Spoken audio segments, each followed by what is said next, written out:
The planet was dying. Stood at the observation window of the UESS Horizon Dawn and watched the world below. Orange cracks spread across the surface like veins of fire. Smoke rose from 1,000 different points. The planet looked sick, broken, like something was tearing it apart from the inside. Because something was. The ship's speakers crackled. Captain's voice filled the room. All rescue teams prepare for deployment. We have 72 hours before complete core collapse. Every life counts. Move fast. Grabbed his gear and headed for the shuttle bay. His boots echoed on the metal floor. Around him, other crew members rushed in different directions. Everyone knew what was at stake. An entire species was about to lose their home forever. They had sent out a distress signal 3 days ago. Their planet's core had become unstable. Scientists said it would implode, crushing inward before exploding outward. Nothing would survive, not the cities, not the forests, not the people. Dozens of ships from different species now circled. Some came to help, others came to watch. They were a peaceful species. They had never developed ships fast enough to escape their own solar system. They had trusted the Galactic Council to protect them if anything went wrong. Now something had gone very wrong. Climbed into his shuttle. His co-pilot was already running system checks. She looked up at him with tired eyes. They had been on rescue missions for 16 hours straight. "Ready for another run?" she asked. "Always," said. He strapped himself into the pilot's seat. "How many did we save last time?" 43. His voice was flat. "There are still millions down there." Said nothing. He powered up the shuttle and guided it out of the bay. The planet filled his view as they descended through the atmosphere. The air outside turned orange, then red, then black with smoke. They landed near a coastal city, or what was left of it. Buildings had fallen. Streets had cracked open. Water from the ocean poured into giant holes in the ground, turning to steam when it hit the heat below. Gathered at the landing zone. They were beautiful beings, tall and thin, with skin that glowed faintly in soft colors. Blues, greens, purples. The colors dimmed when they were scared or sad. Right now, almost every saw was dim. He helped them onto the shuttle. Families clung to each other. Children cried. Old ones moved slowly, looking back at their city one last time. "Is this everyone from this sector?" asked a man. The man shook his head. "There is a research station in the eastern hills. They have not responded to our signals. Someone should check." Looked at, she understood without words. "I'll take these people up," she said. "You take the ground vehicle, find the station, be quick." Nodded and grabbed a portable radio and a medical kit. He found a vehicle near the landing zone and drove east. The road was cracked and uneven. Twice he had to drive around massive holes in the ground. The sky above was dark with ash. In the distance, mountains glowed red at their peaks. The research station sat on a hill overlooking a valley. Half of the building had collapsed. Stopped the vehicle and ran toward the entrance. "Hello," he called out. "Anyone here?" He heard voices inside. He climbed over broken walls and pushed through a damaged door. Inside, he found a group of gathered around a table covered with maps and screens. They were talking quickly, pointing at different locations. And in the center of them stood a female with skin that glowed a deep, steady blue. She looked up when entered. Her eyes were large and dark, filled with something he recognized. Determination, stubbornness, the refusal to give up. "Who are you?" she asked. "Human rescue team. I'm here to evacuate you." She shook her head. "We are not leaving yet. There are villages in the northern valleys, small communities. They have no transportation. We are mapping routes to reach them." "The planet is dying," said. "You need to leave now. Those villagers will die if someone does not help them first." Her voice was calm but firm. "I will not abandon them." Stared at her. Around them the ground trembled. Dust fell from the ceiling. The other looked scared, but she did not move. "What is your name?" asked. "Lyra." Lyra, he stepped closer. How many people are in those villages? Perhaps 300, maybe more. 300 lives. Thought about the shuttle, about the Horizon Dawn, about the 72 hours they supposedly had. Show me the map, he said. Lyra's eyes widened slightly. She had expected him to argue more, to insist she leave. Instead, he stood beside her and studied the route she had planned. This path is too dangerous, he said, pointing. The thermal readings show underground heat buildup. It will collapse within hours. Lyra looked at him with new interest. You can read geological data. I'm an engineer. I read everything. For the first time, Lyra smiled. It was small and tired, but real. Then help me find a better route. They worked together for the next hour, used his portable equipment to scan the terrain. Lyra knew the land, the villages, the people. Together, they created a new evacuation plan. The ground shook again, this time harder. A crack appeared in the floor beneath their feet. We need to move, said, now. He called on the radio. I found survivors at the research station. There are more in the northern valleys. We need additional shuttles. The readings are getting worse, replied. Command says the timeline might be shorter than we thought. How much shorter? Silence. Then, they don't know. Maybe 48 hours, maybe less. Looked at Lyra. She had heard everything. Her glow flickered just for a moment, but she did not look away. Then we move faster, she said. Nodded. He did not know why, but something about this woman made him want to fight harder. She reminded him of himself. Stubborn, unwilling to accept that some people could not be saved. He had come to rescue strangers. Now, standing in a broken building on a dying world, he made a silent promise. He would not leave this planet without her. The first quakes began, deep rumbles that shook the entire hill. Outside, the sky turned darker. The countdown had started. Return to the Horizon Dawn with 47 from the research station. The ship's medical bay was already full. People slept in hallways. Children huddled in corners with blankets wrapped around their shoulders. He walked through the crowded corridors and saw faces filled with fear, confusion, and loss. These people had woken up 3 days ago in their homes, in their normal lives. Now their world was ending, and they had nothing except what they could carry. Stopped at a window and looked down at. The orange cracks had spread further. Entire regions glowed red now. He thought about Lyra, still down there, still trying to reach those villages in the north. He had wanted to stay with her, but she had insisted he take the research team to safety first. She had promised to wait at the station until he returned. He turned, stood behind him, her face serious. Captain wants to see you, she said. It's not good news. They walked to the command center together. Captain stood at the main screen, surrounded by officers from different departments. The screen showed rotating slowly, covered in damage indicators and heat maps. Turned to face him. Good work down there. How many did you bring up? 47, but there are more. A woman named Lyra is coordinating evacuations from the northern valleys.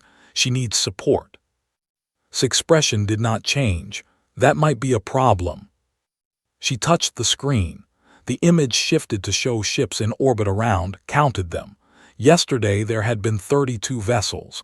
Now there were 19. Where did the others go? He asked.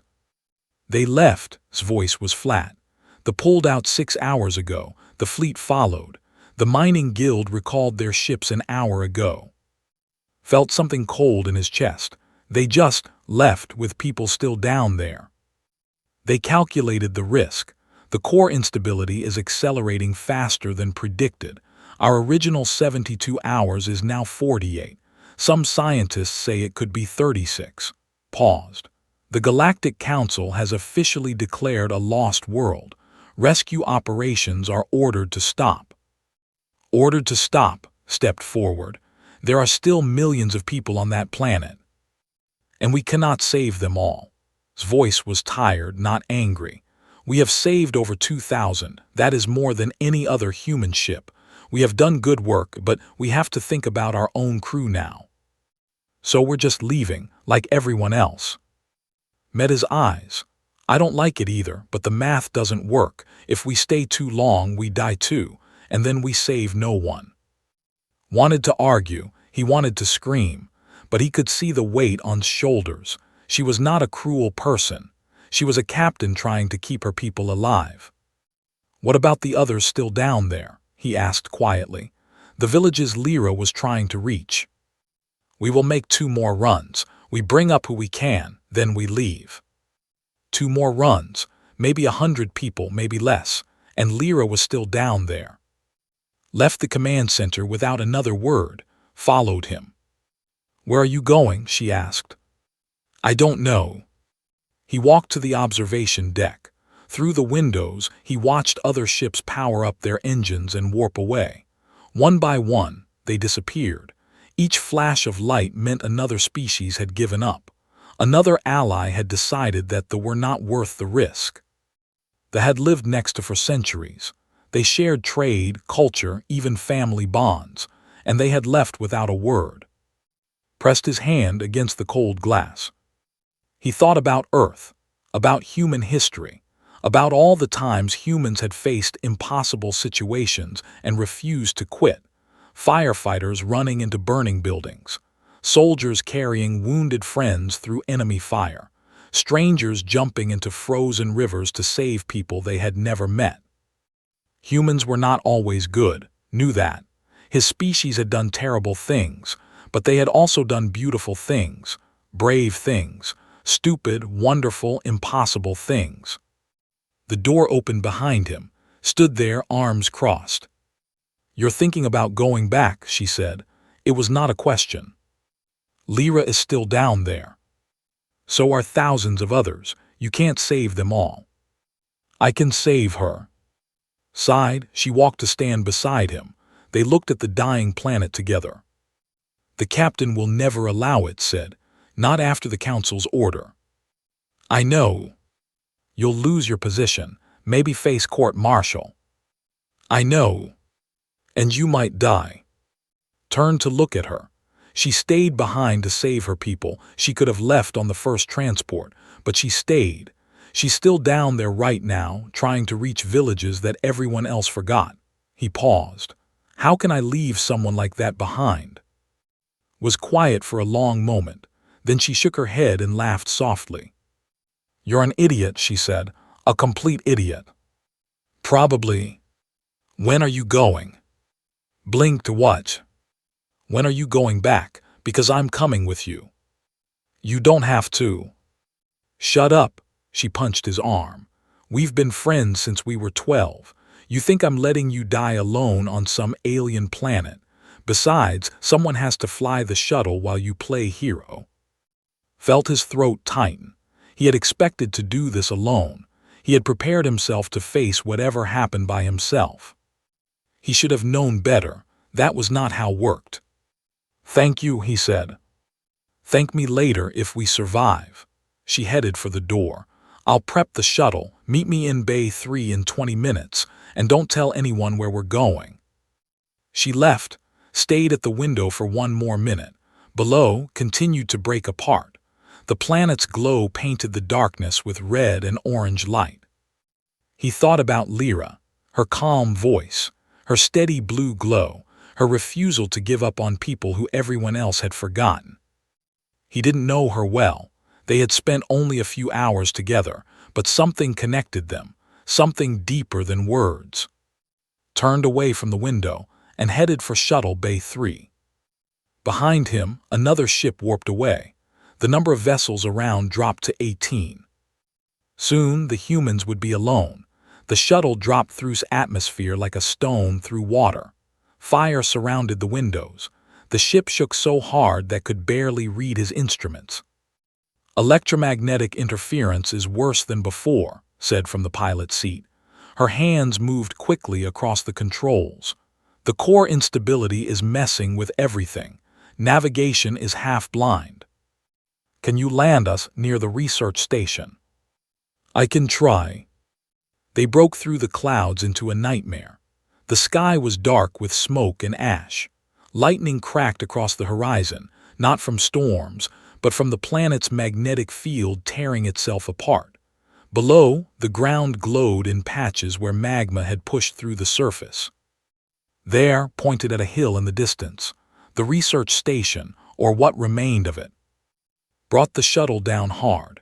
The landing was rough, but they made it, grabbed his gear and jumped out before the engines fully stopped. The air was hot and thick. He pulled a mask over his face and ran toward the station. "Lyra," he shouted. "Lyra, are you here?" He climbed through the rubble of the collapsed building. The section where they had worked together was still standing, barely. He pushed through the door and found it empty. Maps still covered the table. Equipment still beeped with warnings, but no people. His heart dropped. Then he heard voices outside, coming from the other side of the hill. Ran toward the sound. He found Lyra at a collapsed evacuation point near the valley entrance. A transport vehicle had crashed there, flipped on its side. Gathered around it, some injured, some helping others. Lyra stood in the center of it all. Her arm was wrapped in makeshift bandages, and her glow was dimmer than before. But she was alive. She was giving orders, organizing the survivors, pointing them toward shelter. "Lyra!" She turned. Her eyes went wide when she saw him. She stepped toward him, disbelief on her face. "What are you doing here? The last ships left hours ago. I saw them go." "Not all of them. But the council ordered." "I don't care what the council ordered." Stopped in front of her. He was breathing hard, but not from the running. "I told you I would come back." Lyra stared at him. Her mouth opened, but no words came out. Around them, they watched in silence. They had never seen anything like this. An alien who came back. Jogged up behind, carrying medical supplies. "Great reunion, but we need to move. My sensors show a major quake coming in about 20 minutes. "Who is this?" Lyra asked. "She's the one crazy enough to help me." Waved. "Nice to meet you. Can we save introductions for when we're not on a dying planet?" Lyra almost smiled. She turned to the survivors around her. "Everyone, these humans have a shuttle. We need to move now." The group started moving. There were about 30, including several children and a few elderly who needed help walking, and worked with Lyra to guide them toward the shuttle. As they walked, noticed more joining from the valley. Word had spread. People were coming from the villages Lyra had been trying to reach. "How many are there?" asked. "I don't know exactly. 50, maybe 60 more are coming from the north. We sent runners to warn them about the evacuation point." Lyra's voice was tired. "I thought we had failed. I thought everyone had left us behind." "The others did leave." "Then why did you come back?" Kept walking. He helped an elderly man over a crack in the ground before answering. "Because you were still here." Lyra was quiet for a moment. Then she touched his arm, a gentle brush of her glowing fingers against his sleeve. "Your species is strange," she said softly. "I've been told that before." They reached the shuttle, was already preparing for liftoff. The group climbed inside, filling every available space. Children sat on parents' laps. People stood in the aisles. The shuttle was designed for 20 passengers. They had over 40. "We're too heavy," said, checking the weight calculations. "I can fly, but it won't be pretty." "Just get us off the ground," replied. The engines powered up. The shuttle lifted, struggling against the extra weight, watched through the window as the ground fell away. Then he saw them. More coming over the hill, running toward where the shuttle had been. "Wait," he grabbed shoulder. "There are more people." "We can't take more. We're already over capacity." "We can't leave them." The ground shook. A massive crack split the hill in half. The running stumbled and fell. Made a decision. Land again. "Are you crazy?" "Land now." Looked at him. She saw something in his eyes that stopped her argument. She brought the shuttle back down. jumped out and ran toward the stranded. There were 13 of them, families, children. They looked at him with desperate hope. "Come on," he shouted. "Everyone follow me." He led them back to the shuttle, had opened every storage compartment, cleared every space. They squeezed the new survivors inside. People held onto rails, sat on floors, pressed against walls. "That's 53 people in a 20-seat shuttle," said. Her voice was strained. "This is insane." "Can you do it?" Stared at the controls, her jaw tightened. "Hold on to something." The shuttle lifted again. This time, the engine screamed with effort. Warning lights flashed across every screen. The ship shook violently as it climbed through the turbulent atmosphere. Stood near the cockpit, one hand gripping a rail, the other holding onto a small child who had no room to sit. The child looked up at him with big, scared eyes. "It's okay," said softly. "We're going to make it." The child didn't understand his words, but seemed to understand his tone. She wrapped her small arms around his leg and held on. Lyra appeared beside him. Her glow had brightened slightly. "Why do you do this?" she asked. "Risk your life for strangers, go against your own leaders, come back to a dying world." Looked out the window. The planet's surface was now just a sea of red and orange light, broken by massive cracks that spread like shattered glass. "Because I couldn't live with myself if I didn't," he said. "That's the only answer I have." Lyra studied his face for a long moment. She reached up and touched his cheek. Her hand was warm, warmer than he expected. "Among my people," she said, "there is a word for someone who stays when everyone else runs, someone who fights when there is no hope." "What is the word?" "We don't have one." Her voice was soft. "We never needed it until now." The shuttle broke through the upper atmosphere. Stars appeared. The horizon dawn waited above, its lights a beacon in the darkness. Looked back at the planet one more time. Then he looked at the shuttle full of survivors. 53 lives that would have been lost. It wasn't enough. Millions remained below. He couldn't save them all. But he had saved these. And somewhere in the crowded shuttle, holding onto his leg, a small child was still alive. That had to mean something. The Horizon Dawn accepted the survivors. Captain was furious, but she was also human. She could not look at 53 rescued lives and call it a mistake. "You disobeyed direct orders," she told in her office. Her voice was cold. "You stole a shuttle. You risked crew lives." "Yes. The council could have us all punished for this." "Yes." Stared at him, then she sighed and sat down in her chair. "The council has already left. Most of the fleet has already left. We're one of the last ships here." She paused. "I should put you in holding. I should end your career." Waited. "But I won't," rubbed her eyes. "Because those people on your shuttle would be dead right now if you hadn't gone. And I can't punish someone for saving lives, no matter what the rules say." "Thank you, Captain." "Don't thank me yet. We're leaving in 6 hours. Whatever happens between now and then is on you." She pointed at the door. "Get out of my office." Found Lyra in the medical bay. A doctor was treating the wound on her arm. The cut was deep and she had lost blood, but she refused to rest. "Your captain," Lyra said when she saw him. "Is she angry?" "Very. But she let you go." "She's human," smiled slightly. "We do strange things." Lyra smiled back. It was the first real smile he had seen from her. Even hurt and exhausted, she looked beautiful. Her glow had returned to its steady blue. "There are more people down there," Lyra said. Her smile faded. "The villages I was trying to reach. We only found some of them. Others are still waiting." "How many?" "I don't know exactly. Maybe 40, maybe more." Sat down beside her. "The captain said we leave in 6 hours. One more rescue run, maybe 2. After that. After that, my world dies." They sat in silence. Through the medical bay window they could see. The planet looked worse every hour. Half the surface now glowed with heat. Massive storms swirled in the atmosphere, fed by the energy rising from below. "I want to go back down," Lyra said. "Lyra, your arm." "My arm will heal. Those people will not come back to life." She looked at him with fierce determination.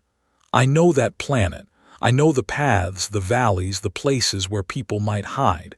If anyone is going to find them, it has to be me." Understood. He felt the same way. He could not sit on this ship and wait while people died below. "Then we go together," he said. They found eating in the crew mess hall. She looked up when they approached, saw their faces, and groaned. "Again," she said, "we're going again." "One more time," said. "The shuttle is barely functional. The electromagnetic interference fried half the systems." "Can you fix it?"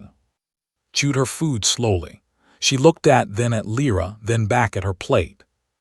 "Give me 2 hours," she said. They launched 3 hours later.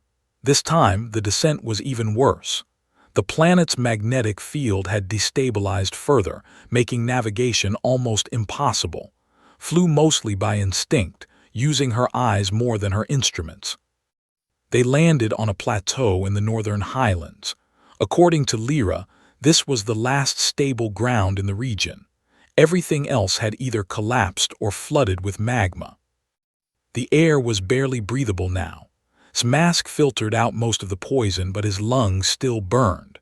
The ground trembled constantly, small quakes that never stopped.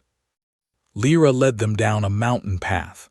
She moved quickly despite her injury, driven by something beyond physical strength, and followed, carrying emergency supplies and medical equipment. They found the first group hiding in a cave, 7, including 2 children.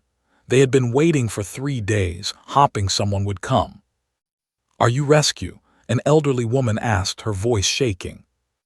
"Yes," Lyra said, "we're taking you to safety." They gathered the survivors and continued. Lyra knew of more hiding spots nearby. They checked each one. Some were empty. Others held small groups of frightened people. By the time they reached the plateau again, they had collected 43. "The shuttle can't carry all of us," said, looking at the group. "Not in one trip." "How many can you take?" 30 if we squeeze, maybe 32. Looked at Lyra. "Take the first group, come back for the rest." "There might not be time for a second trip," said quietly. "Then make it fast." Nodded. She loaded 31 onto the shuttle. The elderly went first, then the children, then anyone too weak to wait. The rest stayed on the plateau with Lyra. The shuttle lifted off and disappeared into the smoke-filled sky. And Lyra stood with 12 remaining survivors. The ground shook beneath them. "How long do we have?" Lyra asked. Checked his scanner. The readings were chaotic, but the pattern was clear. "The core is accelerating. At this rate, maybe 2 hours before the plateau collapses. And round trip, assuming nothing goes wrong, about 90 minutes. Lyra nodded slowly. "Then we wait." They organized the survivors in the center of the plateau, away from the edges, distributed water and food rations. Lyra spoke to her people, calming them with gentle words and soft touches. An hour passed. The quakes grew stronger. Cracks appeared in the rock around them. The sky turned from dark gray to angry red as the planet's atmosphere filled with heat and debris. Radio crackled. "We're heading back, but the atmospheric interference is bad. I might not be able to land exactly where I left you." "Understood, just get close." "Also, there's a problem." His voice was tense. "The Horizon Dawn is reporting that the timeline just got shorter, way shorter." "How short?" Silence, then, "Maybe an hour, maybe less. The core is going to blow sooner than anyone thought." Closed his eyes. An hour, and was still 20 minutes away. Lyra had heard everything. She stood beside him, her glow flickering but steady. "If the shuttle can't reach us in time," she said, "you should go without me." "No. Listen to me. Your species has shown mine something incredible. You came back when no one else would. You risked everything for strangers, but you cannot die here. You need to live. You need to tell others what happened, what humans did. Turned to face her, he took her hands in his. I'm not leaving you, he said. Not now, not ever. If we die here, we die together, but I don't think we're going to die. How can you be so sure? Because is coming, and she's human too. As if answering his words, a light appeared in the red sky. A shuttle, fighting through storms and magnetic chaos, descending toward them. Lyra's grip on his hands tightened, her glow brightened. They watched the shuttle approach, hoping it would arrive in time. The ground shook again, harder than before. A section of the plateau's edge crumbled away and fell into darkness. The clock was running out. Captain stood on the bridge of the Horizon Dawn and watched her crew prepare for departure. The engines were warming up. Navigation had plotted a course away from. Everything was ready. Except one shuttle was still missing. Any word from? Asked. Negative, Captain, the communications officer replied. Interference is too strong. We lost contact 15 minutes ago. Looked at the planet below. It barely looked like a planet anymore. The surface was a mess of fire and darkness. Massive explosions erupted every few minutes as underground pressure found new ways to escape. The whole world was tearing itself apart. Captain, we need to leave, her first officer said. The core collapse is happening faster than predicted. If we stay much longer, we'll be caught in the explosion. Knew he was right. Every second they waited was a risk. Every minute brought them closer to death. But was down there, and whoever they had been trying to save. She thought about all the years had served on her ship, his stubbornness, his courage, his absolute refusal to leave anyone behind. She had yelled at him for it countless times. She had threatened to remove him from duty. She had called him reckless and foolish. But she had also seen him carry wounded soldiers through enemy fire. She had watched him dive into frozen water to save a drowning child. She had stood beside him at funerals and seen him cry for people he barely knew. That was who he was. And she had sent him away like he didn't matter. Captain, her first officer, was watching her closely. Made a decision. She pressed the ship-wide communication button. Attention all crew, this is Captain. As you know, Lieutenant and pilot went back to the planet's surface against orders. They are currently missing. We have very little time before we need to leave. She paused. The ship was silent, waiting. I am asking for a vote. We can leave now, save ourselves, and hope that and find another way. Or we can wait longer, try to find them, and risk everything. She took a deep breath. This is not my decision alone to make. This affects all of us. Please send your vote now. The bridge went quiet. Officers looked at each other. Some shook their heads. Others nodded slowly. Then the votes started coming in. One by one, lights appeared on screen. Stay, leave, stay. The votes kept coming. From engineering, from medical, from the crew quarters. Humans from every part of the ship adding their voice. When it was done, looked at the results. 82% voted to stay. Her first officer stared at the screen in disbelief. They know the risk. They know we might die. They know, said. They also know what kind of people we want to be. She turned to the helm officer. Take us down. Captain, you heard me. Take us into the atmosphere. We're going to find our people. The Horizon Dawn was not built for atmospheric flight. It was a deep space vessel designed for the cold vacuum between stars. Bringing it into a planet's atmosphere was dangerous under normal conditions. Bringing it into a dying planet's atmosphere was something close to suicide. But the crew followed orders. They always did. The ship descended through clouds of ash and fire. Warning alarms filled every corridor. Hull temperature rose past safe limits. Systems began to fail, one after another. Stood at the center of the bridge, calm and focused. Navigation, do we have any reading on the shuttle? Partial signal, Captain. They're somewhere in the northern highlands. I can't get exact coordinates. Get us as close as you can. The ship shook violently as they passed through a massive storm. Lightning struck the hull. The lights flickered. An engineer reported damage to the port thrusters. Keep going, ordered. They dropped below the worst of the clouds. The surface of spread out beneath them, a hellscape of glowing cracks and rising fire.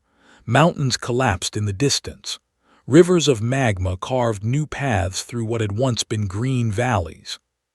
There, the navigation officer pointed at the screen. I'm picking up the shuttle's beacon. They're on that plateau bearing 275.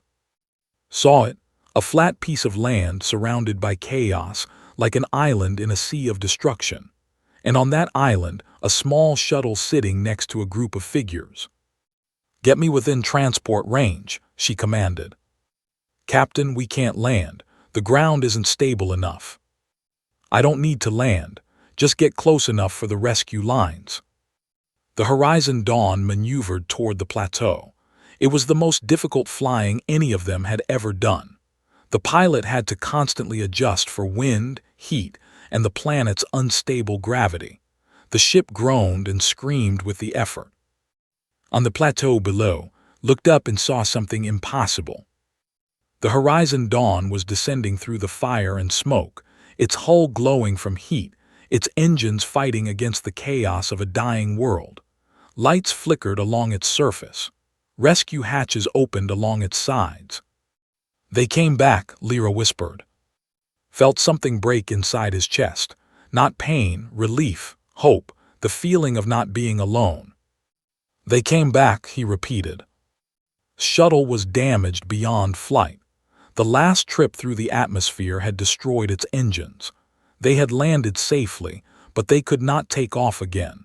Had been trying to figure out a way to signal the ship when the impossible happened. Now rescue teams were rappelling down from the Horizon Dawn. Crew members in protective suits dropped to the plateau and immediately began helping survivors. We need to move fast, one of them shouted. The captain says we have maybe 15 minutes before the core blows. And Lyra helped the survivors reach the rescue lines. One by one, they were lifted toward the ship. Children first, then elderly, then everyone else. A massive quake shook the plateau. Part of the eastern edge broke off and fell into the abyss below. The ground tilted slightly. Move, move, move, shouted. The remaining survivors ran toward the rescue lines. Crew members grabbed them and attached them to cables. The winches pulled them up toward the ship. Counted heads. Everyone was accounted for except him and Lyra. Go, he told her. I'll be right behind you. No, Lyra grabbed his hand. Together or not at all. The rescue team attached them both to the same cable. They felt the pull as the winch activated, lifting them off the dying ground. Below, the plateau began to crack. Fissures spread across its surface like a breaking mirror. Magma glowed through the cracks. And Lyra rose toward the ship. They watched come apart beneath them. Mountains crumbled. Lakes turned to steam. The whole world was collapsing into itself. I'm sorry, said. Lyra looked at him. For what? We couldn't save everyone. We couldn't save your world. Lyra held his hand. Her glow was steady, bright, almost peaceful. You saved me, she said. You saved 43 of my people against all odds, against all reason. She touched his face with her free hand. That is not failure, that is miracle. They were pulled into the ship. The rescue hatches closed behind them. Crew members rushed to help them stand, checking for injuries, offering water and blankets. Through a window, saw the Horizon Dawn pulling away from. The planet was now a sphere of fire and destruction, ready to collapse at any moment. On the bridge, Captain gave the final order.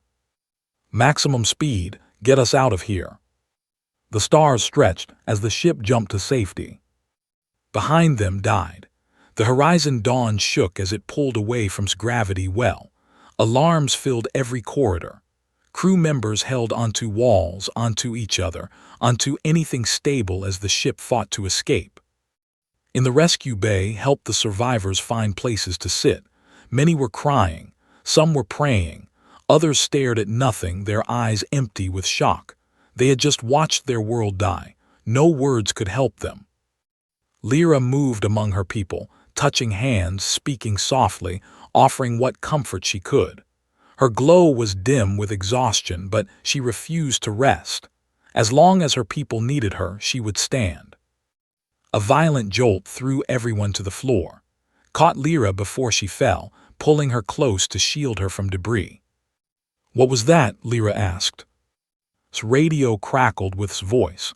"The planet's gravity field is fluctuating. It's pulling at us. Engineering says we're 30 seconds from safe distance."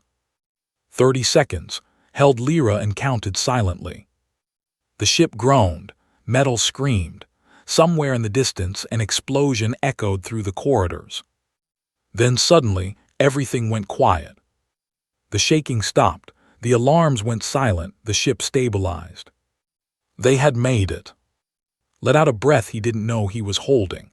Around him, the survivors slowly lifted their heads. Some began to cry again, this time with relief. "It's over," Lyra whispered. "We're safe." "We're safe," confirmed. He helped her stand. Through the observation window they could see space around them. Stars, darkness, peace. And behind them, where had been a massive cloud of dust and light, was expanding outward. The planet had imploded, crushed by its own unstable core, and now the debris was spreading across the void. In a few hours, it would become an asteroid field, a graveyard of a world. Lyra pressed her hand against the window. Her fingers left faint glowing marks on the glass. "My home," she said softly. Stood beside her. He didn't try to speak. Some pain was too deep for words. They watched together as the remains of drifted into the darkness. Cities that had stood for thousands of years. Forests that had grown since before memory. Mountains where children had played and lovers had walked and families had built their lives. All gone. The rescue bay was silent. Every aboard watched the window. Some held each other. Some stood alone. All of them carried the weight of what they had lost. A small child tugged at Lyra's hand. The same little girl had held on the shuttle earlier. "Where did home go?" the child asked. Lyra knelt down to meet the child's eyes. Her glow brightened slightly, pushing back the sadness with gentle warmth. "Home is gone," Lyra said softly. "The place where we lived, the ground where we walked, it's not there anymore." She touched the child's cheek. "But home is also here. It's in us, in our memories, in our hearts. As long as we remember, we'll never truly disappear." The child nodded slowly, not fully understanding but accepting. She wrapped her arms around Lyra's neck and held on. Captain entered the rescue bay. Her uniform was torn and dirty. A bandage covered a cut on her forehead. She had been on the bridge during the entire escape, fighting to keep the ship alive. She looked at the survivors, then she looked at "Lieutenant," she said formally. Straightened, "Captain. You disobeyed orders. You stole a shuttle. You put yourself and others at unnecessary risk." His voice was stern, but something soft waited behind her eyes. "I did, Captain. You also saved 96 lives, 96 who would have died without you." She glanced at Lyra, who was still holding the small child. "I should punish you. Every regulation says I should punish you." Waited. Sighed, "But I also brought my ship into a dying planet's atmosphere because of you. I risked my entire crew because I knew you wouldn't leave those people behind." She shook her head. "So I suppose I'm not much better." "You came back for us," said. "That's all that matters." "That's all that matters," repeated softly. She looked at the around the bay, broken, scared, homeless, but alive. "We did something impossible today. I'm not sure if we should be proud or ashamed." "Both," Lyra said. She approached the captain with the child still in her arms. "You should be proud that you tried. ashamed that it was necessary, but mostly proud. Studied the woman. You're Lyra, the one went back for. I am. He broke every rule for you. He broke every rule for my people. I was just the excuse he needed. Lyra smiled slightly. Your species is remarkable, Captain. I have never seen anything like it.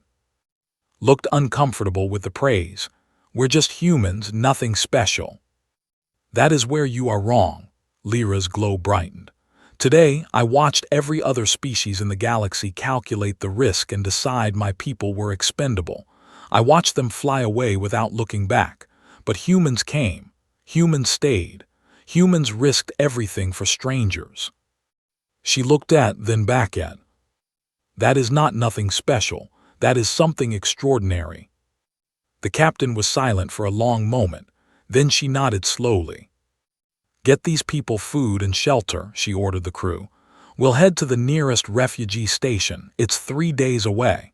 She paused at the door. And, yes, Captain. Take care of her, glanced at Lyra. I think she's earned it. The captain left. The crew began organizing the survivors, distributing supplies, finding places for everyone to rest. The ship hummed with activity, with purpose, with the simple act of helping people who needed it. And Lyra sat together near the observation window. The child had fallen asleep in Lyra's lap. Outside, the stars continued their endless dance. What happens now? Asked. I don't know. Lyra leaned against his shoulder. My world is gone. My people are scattered across the galaxy on whatever ships would take them. We have no home, no planet, nothing but each other. You have us. Lyra looked up at him. What do you mean? The humans, this ship, me, took her hand. You're not alone. None of your people are alone. We'll help you find a new home, a new beginning. Why? Lyra's voice was barely a whisper. Why would you do that for us? Thought about the question, about his whole life, about everything that had led him to this moment, to this ship, to this woman beside him. Because that's what we do, he said finally. We help, we stay, we don't leave people behind. He smiled softly. It's not always smart, it's not always logical, but it's who we are. Lyra was quiet. Then she lifted their joined hands and pressed them against her chest, over her heart. Then I am grateful, she said. Grateful for your species, grateful for your stubbornness, grateful for you. They sat together in the silence. The child slept peacefully. The ship carried them toward safety. Behind them, the remnants of slowly faded into the dark. Ahead of them, a new future waited. 3 weeks had passed since died. The refugee station orbiting the planet was crowded with survivors from across the galaxy. Ships came and went constantly, bringing supplies, taking refugees to new homes, carrying news of the disaster. The Galactic Council had called an emergency session. Representatives from every major species gathered in the Great Hall to discuss what had happened, what it meant, and what would come next. Lyra stood outside the hall doors, wearing the simple gray clothes of a refugee. She had been asked to speak. The council wanted to hear from a survivor, someone who had been there when it all fell apart. Waited beside her. He wore his uniform, cleaned and pressed for the first time since the rescue. Stood nearby, arms crossed, watching the delegates file into the hall. Nervous? Asked. Yes. Lyra's glow flickered slightly. I have never spoken to so many people, and these are not just people. They are leaders, decision makers, the ones who control everything. They're also the ones who left, said bluntly. Every species in that room had ships at, almost all of them ran. I know, Lyra's voice was steady but sad. That is what I need to talk about. The doors opened. A council aide gestured for them to enter. The great hall was enormous. Rows of seats rose on all sides, filled with delegates from dozens of species. Some had faces, some had shells, some had no form that humans could easily understand. All of them watched as Lyra walked to the center platform and took seats in the visitor section. They would not speak, but they would be there. That was what mattered. The council chair, a tall being with gray skin and many eyes, called for order. This session is convened to hear testimony regarding the incident. We welcome Lyra to address the council. Lyra stepped forward. Her glow was steady now, a deep blue that filled the space around her. "Thank you for allowing me to speak," she began. Her voice was calm, clear, and carried to every corner of the hall. 3 weeks ago, my world died. The core became unstable and collapsed. There was no natural disaster. There was no attack. Our planet simply ended. She paused. The hall was silent. When the disaster began, we sent out a call for help. Ships from across the galaxy came to our aid. 32 vessels from 12 different species orbited our world. We believed we would be saved. But then something changed. The timeline shortened, the risk increased, and one by one those ships left. Murmurs spread through the crowd. Some delegates shifted uncomfortably. "I do not blame them," Lyra continued. "Every captain who left made a logical decision. They calculated the danger and concluded that their crew's lives were worth more than ours. Mathematics cannot be argued with. Logic cannot be faulted." She turned slowly, looking at the delegates around her. But there was one species that stayed. The hall went quiet again. The humans came with one ship, the Horizon Dawn. When others left, they stayed. When the council ordered rescue operations to stop, they disobeyed. When their own captain told them to leave, some of them went back to the surface anyway. Lyra looked at. Their eyes met across the crowded hall. "A man named saved my life. He had no reason to help me. I was a stranger, an alien, someone he had known for only a few hours. But when I refused to leave my people behind, he refused to leave me behind." She turned back to the council. 96 survived because of what the humans did. 96 lives that should have been lost. Every calculation said we were dead. Every logical analysis said there was no hope. But humans do not make decisions with logic alone. They make decisions with their hearts. The hall was completely silent now. Even the most important delegates seemed frozen, listening. "I am not here to accuse anyone. I am not here to demand punishment for those who left. I understand why they made the choices they made." Lyra's glow brightened. "But I am here to honor those who made different choices, to tell this council and everyone who watches that there is another way. You can stay when others run. You can help when others hide. You can risk everything for strangers, not because it makes sense, but because it is right. The humans showed us this. The humans showed the galaxy." She stepped forward, her voice rising. "My world is gone. My people are scattered. We have lost everything we ever had. But we have not lost hope. Because we know now, without doubt, that there are beings in this universe who will not abandon us, who will not leave us to die, who will fight against impossible odds for no other reason than because we were there and needed help. That is what humanity means. That is what they gave us." Lyra bowed her head.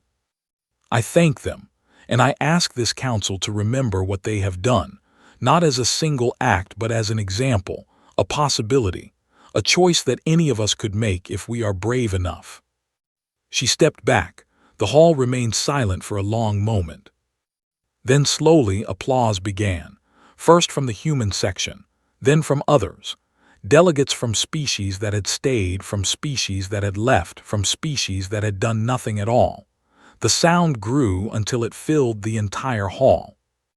Lyra stood at the center, her glow bright and steady, receiving something she had never expected: recognition, gratitude, hope. The session ended an hour later. Lyra found and waiting for her outside the hall. They walked together through the refugee station, past crowds of displaced people, past ships loading and unloading, past the chaos of a galaxy trying to respond to tragedy. They reached an observation deck overlooking the stars. The three of them stood at the railing, looking out into the infinite dark. "That was a good speech," said. "It was the truth," Lyra replied. "Same thing sometimes." They laughed softly. It felt strange to laugh after everything, but it also felt necessary. Looked at her watch. I need to get back to the ship. Captain wants me to check the navigation systems. She nodded at and Lyra. Don't stay out too late. She walked away, leaving them alone. And Lyra stood together, watching the stars. Somewhere out there, in a direction they could not point to, a field of asteroids drifted through the void. All that remained of. What will you do now? Asked. Help my people, Lyra said. Find them new homes, new lives. It will take years, maybe forever, but someone has to do it. You won't be alone. Lyra looked at him. What do you mean? Took her hand. The same gesture she had made to him, weeks ago, in a broken research station on a dying world. I'm requesting a transfer, he said, to refugee services. I want to help with the resettlement. You don't have to. I know I want to, he smiled softly. You taught me something, Lyra, about staying, about not giving up. I'm not ready to walk away from that from you. Lyra's glow brightened until it almost hurt to look at. She stepped closer and pressed her forehead against his, a gesture of deep connection. Among my people, she whispered, this means I accept you. Your heart, your choices, your future, all of it. What does it mean for humans? I don't know. What do you call it? Thought for a moment. Love, I think we call it love. Lyra smiled. Then I love you in your language and in mine. They stood together, foreheads touching, hands joined as the stars shone on around them. A human and two strangers who had become something more. Behind them, the galaxy continued its endless turning. Wars would be fought. Planets would rise and fall. Species would make choices, good and bad, that shaped the course of history. But somewhere in all that chaos, something beautiful had happened. A choice had been made. A life had been saved. And in the hearts of 96 survivors, the memory of humanity's stubbornness, humanity's love, humanity's refusal to leave anyone behind would live forever. The stars remembered. And so would they.